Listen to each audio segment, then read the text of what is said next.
১৯৭১ সালের ২৫শে মার্চ এই রাতেই বদলে গিয়েছিল একটি জাতির ভাগ্য। নীরবতার আড়ালে শুরু হয়েছিল ইতিহাসের সবচেয়ে ভয়ঙ্কর অধ্যায়, যার শেষেই জন্ম নেয় বাংলাদেশ।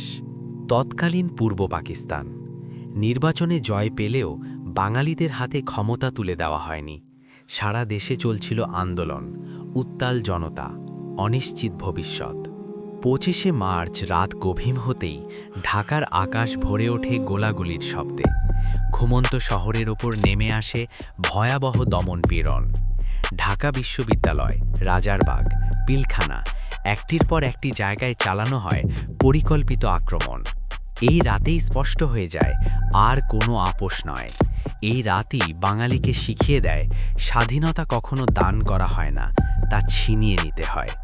এই অন্ধকার রাতের মধ্য দিয়েই জন্ম নেয় স্বাধীন বাংলাদেশের স্বপ্ন। রক্ত, ত্যাগ আর সংগ্রামের পথে শুরু হয় এক নতুন ইতিহাস।